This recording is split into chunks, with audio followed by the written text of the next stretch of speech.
যতক্ষণ রব খুশি না হবে ততক্ষণ ধৈর্য ধরতে থাকুন। কারণ যখন আপনার রব আপনার উপর বয়ে যাওয়া তুফানের আপনাকে ধৈর্যশীল হিসেবে রব দেখে আপনার উপর খুশি হয়ে যাবে। রব্বুল আলামিন ইন্নাল্লাহা মা'আস সাবিরিন আয়াতের বদৌলতে আপনার সাথী আপনার রব হয়ে যাবে। আপনাকে যদি রব সাথী বানিয়ে নেয়, বন্ধু বানিয়ে নেয়, কাছে টেনে নেয়, এরকম হাজার দুশমনী তো অনেক ভালো, যে দুশমনীর পরে আপনি রবের বন্ধু হবেন। এর চেয়ে বড় পাওয়ার কিছু হতে পারে? একটু জোরে বলেন না। রব যদি বলে 100 জন মানুষের অত্যাচার যদি তুই সহ্য করতে পারস মুখ বন্ধ করে, আমি আল্লাহ তোকে আমার বন্ধু বানাবো। সত্যি করে বলেন, হাজার কষ্ট হলেও কি লাগবেন না? আমি আপনাদেরকে একটা কথা বলি। মনে করেন একটা খেলা শুরু হয়েছে। খেলার নিয়ম হচ্ছে 10 জন ব্যক্তি নেওয়া হলো।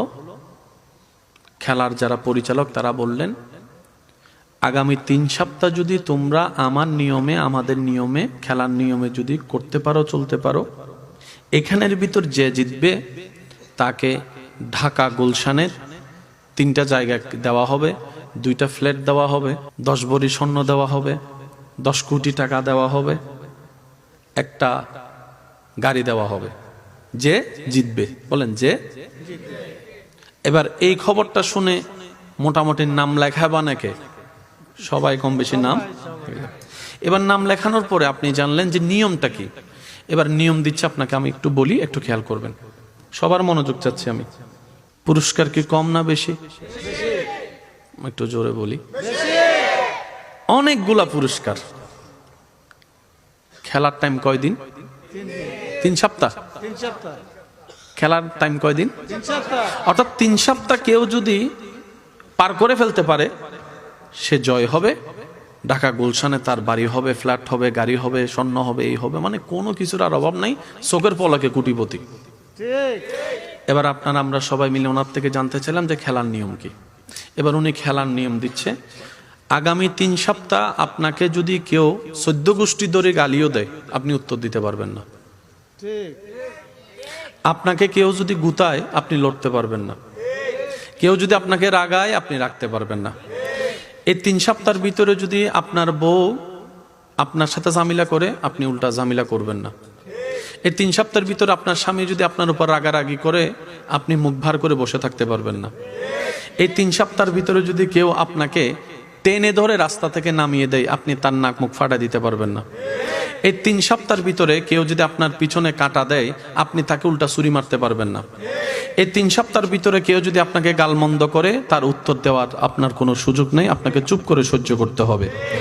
এই 3 সপ্তাহের ভিতরে যদি খাবার অভাব হয় আপনি অস্থির হতে পারবেন না। এই 3 সপ্তাহের ভিতরে যদি আপনার অপমান হয় কিংবা কোনো কিছুতে ফেল করেন আপনি সুইসাইড করতে পারবেন না, নেশা করতে পারবেন না। এই 3 সপ্তাহের ভিতরে যদি আপনার শারীরিক কোনো কষ্ট হয় আপনি হা হুতাশ করে চিল্লাইতে পারবেন না, নিজের ভিতর রাখতে হবে।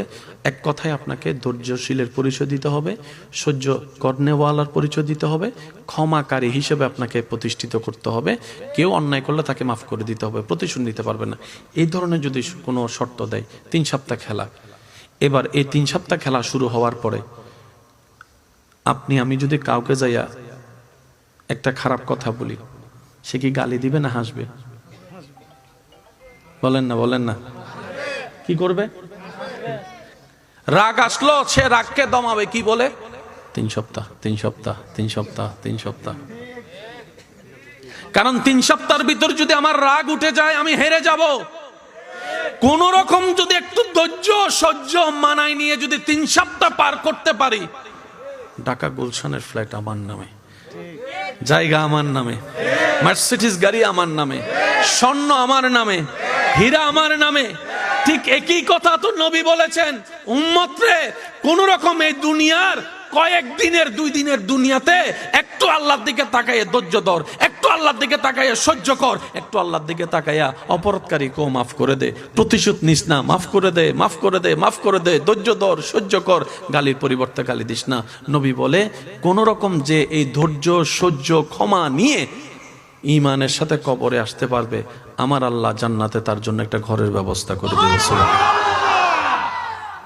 বাস নিজের মনকে শুধু একটু বুঝান না। 3 সপ্তাহ, কয় সপ্তাহ? 3 সপ্তাহ। এবার দেখেন, যে 3 সপ্তাহের খেলাতে নামছে তার কি রাগ আছে না নাই? কিন্তু সে রাগ দেখায়, গালি জানে কি জানে না, কিন্তু গালি দেয়। মারার জন্য হাত আছে না নাই, শক্তি আছে না নাই, কিন্তু 3 সপ্তাহে সে মারে।